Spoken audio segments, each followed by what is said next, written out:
So recently, I made a video about a tweet that I'm going to put on the screen right now.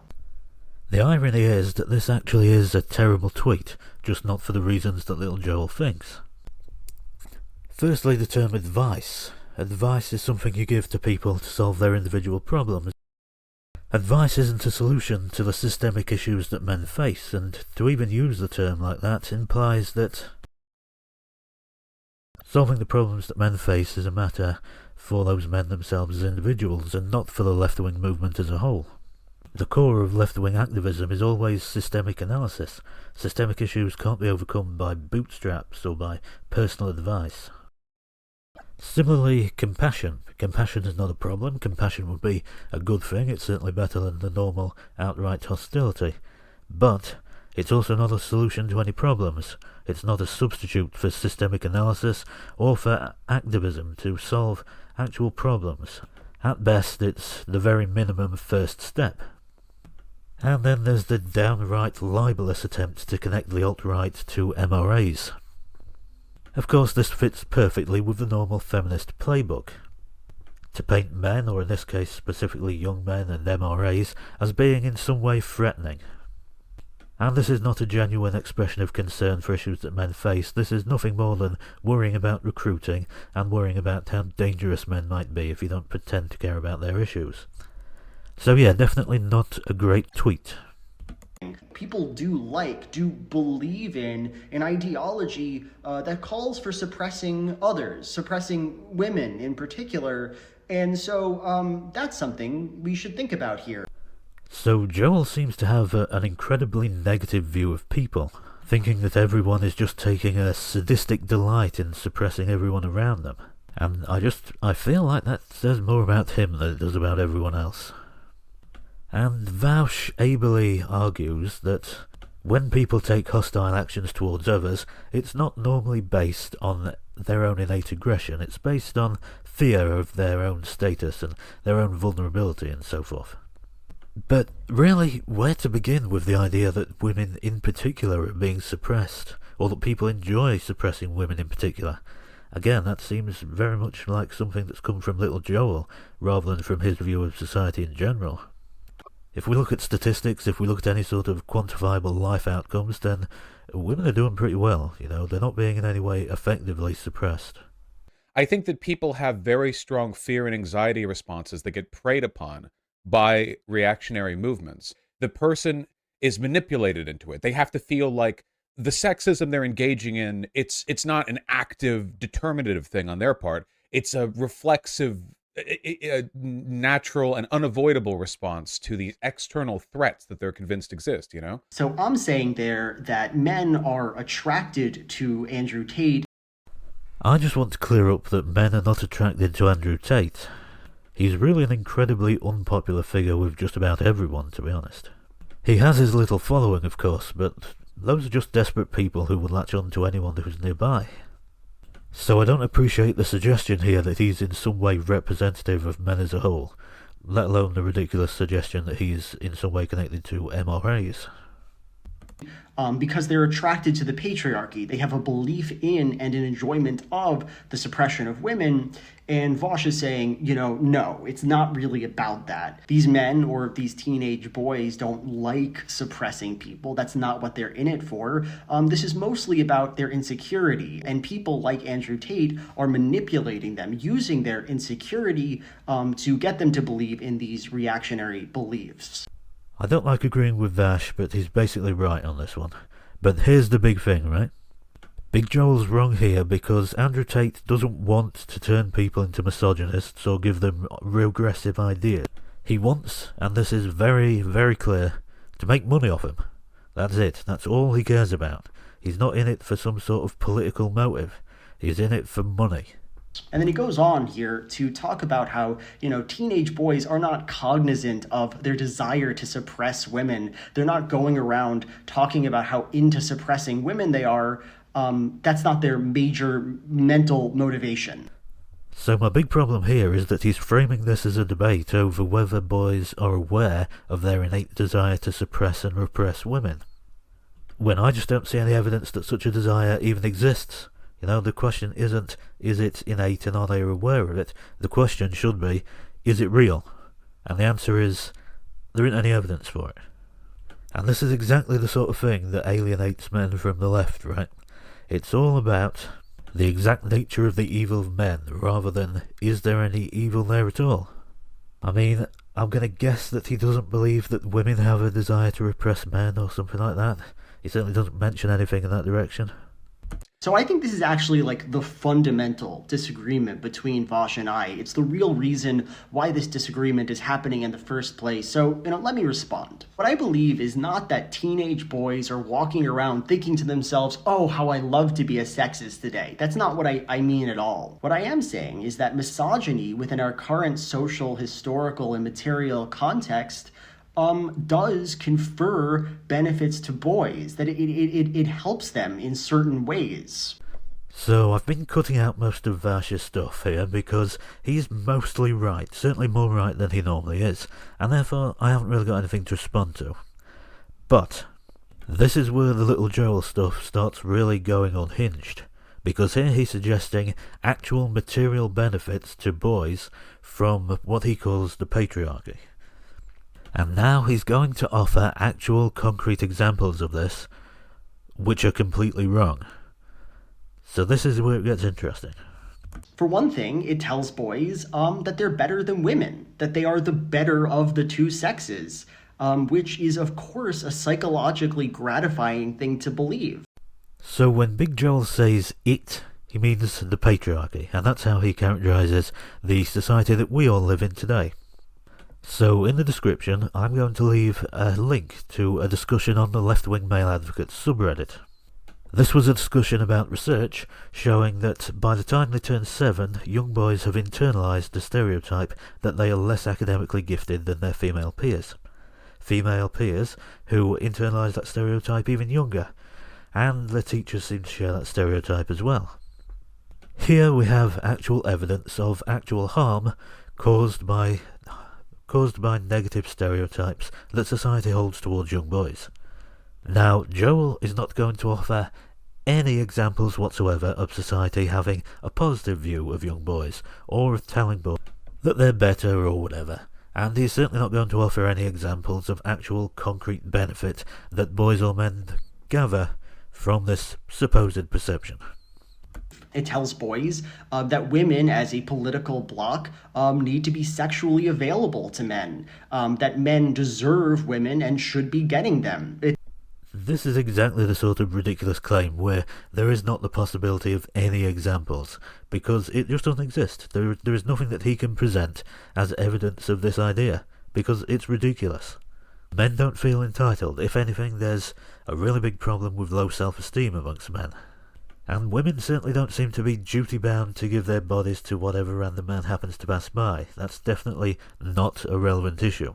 It tells men that women should be subservient to their needs. That is to say, they are not the protagonists of society. Men are the main characters of the world, and women exist to play a supporting role in that. These are all tangible, material benefits to people's lives.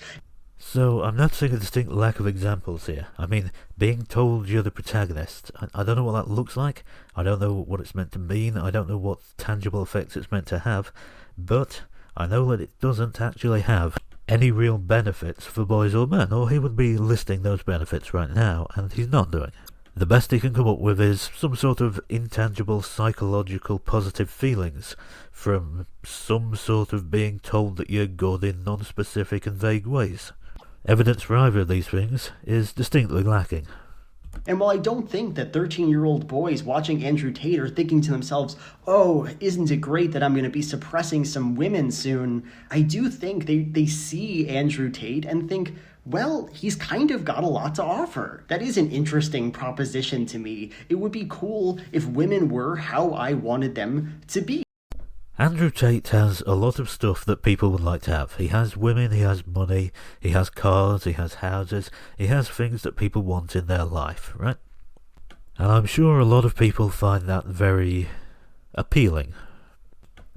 But I don't know that wanting women to be interested in you even counts as wanting women to be different. and I certainly don't think it counts as wanting to repress women. So I don't know how this feeds into his idea that 12-year-old boys are really driven by some sort of desire for patriarchal domination. To make my point more clear here, let me talk for a minute about racism, another example of social prejudice. Racism is an irrational belief, and of course it comes from irrational places. Of course people are manipulated into it. But let's not get it twisted. A white supremacist society certainly does give white people certain benefits at the cost of black liberation. So this is where Joel just starts debunking his own argument, because he's going to present examples of exactly how disadvantaged black people are, and then he's going to imply that women are in a similar situation. But the statistics actually show exactly the opposite. So let's go through this issue by issue. White people can be assured in such a society that the best jobs are for them, that the best houses are for them, that they will have more wealth than black people do, that they will have more political power than black people do. So, who has the best jobs? Well, it doesn't take much looking at education statistics to know that the vast majority of people going for jobs that require higher education are inevitably women because of their extremely higher educational attainment. Meanwhile, the people doing the worst jobs, the dangerous jobs, the unpleasant jobs, the jobs that require physical hardship, they're not women. And guess what? With race it's exactly the same. Black people are doing the difficult jobs, the unpleasant jobs. They're less likely to go to university, less likely to get university requiring jobs. So, exactly the opposite of what Joel's analogy should imply. And who's got the best houses? Well, white people are more likely to own their own houses, they're more likely to live in bigger and more expensive houses, they're less likely to become homeless. Well, women also are more likely to own their own houses, although of course many men and women live together. And this is probably in large part due to greater life expectancies. When a married couple get old, the husband normally dies first, the woman inherits the house. So women, on average, own more houses. They own more expensive houses. But even amongst young women on average live with their parents for a short period of time. They're more likely to go out and live on their own earlier. Men also face discrimination in the rental sector, with both landlords and potential roommates being more eager to take on female tenants. And then, again, obviously there's homelessness. Homelessness just really isn't much of an issue for women, and it's certainly a smaller issue for white people than it is for certain ethnic minority groups. And then there's wealth. Well, again, this may be because of greater life expectancies, but women in America control 60% of all personal wealth. And I'm going to keep using American statistics because that's Big Joel's cultural context here. So 60% of personal wealth, 85% of consumer spending. And amongst people who are not married and have never been married, and who don't have kids, they also have somewhat higher incomes. Whereas, black people do in fact have lower average incomes, lower average household wealth, and so forth. So again, this is an incredibly bad analogy from Big Joel. With political power, it's a bit more complicated, and obviously I'm aware that he's referring to things like the number of elected politicians from each sex, and most of them are going to be men. Here's the problem with that though. Any other statistic you look at really makes men look considerably more disadvantaged. For example, number of voters. The adult population in America is about 51% female. Then there are millions of people who have been stripped of their right to vote because of criminal convictions, including about 2 million who are currently incarcerated. About 95% of those people are men, so the majority of voters are women. And then there's the issue of whether people who can vote do vote. Men are far less likely to exercise that right. Partly this is because of structural reasons. American elections tend to take place on weekdays during working hours, when men are far more likely to be in paid employment than women are. But also, male voters are just far less likely to be energised to vote. There are no political parties that focus on men's issues. There's no equivalent of the recent furore over abortion in America, which has really mobilised the female voter base. And then, if you prefer to ignore the voters, which certainly the politicians frequently will do, then there are lobbyists. There are many prominent feminist lobbying organisations. Planned Parenthood, the Feminist Majority Foundation, the National Organisation for Women, and many, many others. And they have a lot of political power. See the recent effort by the National Organisation for Women to get Ron DeSantis to veto shared parenting legislation in Florida, a very successful effort, showing that they have a lot of political power even outside what you might expect to be the traditional feminist voting base in the urban Democratic-controlled areas. And certainly the mainstream media has a lot of political power and very little sympathy for the men's rights movement. So, where is the actual political power? Is it in the hands of men because a tiny, tiny minority of those men are in elected office? Or is it with women who actually control the vast majority of votes and whose representative political movement in feminism exercises vast political power over legislation and executive decisions? Sure, there's an element of irrationality there. The world would be better for everyone if racism was gone, but that doesn't mean that racism isn't compelling, that it doesn't have anything to offer people, that there's no reason why a white person would be invested in white power or that a man would be invested in male power. Man, this really feels like a self-report. It's almost like he's promoting the idea of being biased in favour of your racial or sex group. And what he's not doing is offering any evidence for his position that men normally act in the interests of men as a group. And I haven't seen the rest of this video from this point onwards, but I'm going to assume that he's going to continue not presenting that evidence. So it turns out that's basically the end of the video. I mean, there's a lot more runtime after that, but there isn't really anything relevant. There's a big discussion of whether advice online can ever actually be useful. There's further assertions that cultural misogyny is the leading force in our Western civilization, without any sort of examples or supporting evidence of any kind. So really there's just this one little clip that I want to address. Of the day, my position is honestly just, I don't think it's that big of a deal. I don't think men wanting for little tips on how to have conversations at parties is really what's influencing them to flock to misogynists. That's just what I believe. It's an untested claim you guys are making, and while I can't prove the negative there, that just means we don't know. I don't believe. So this is actually a pretty good evaluation of the differences between Vaush's position, Joel's position, and my position.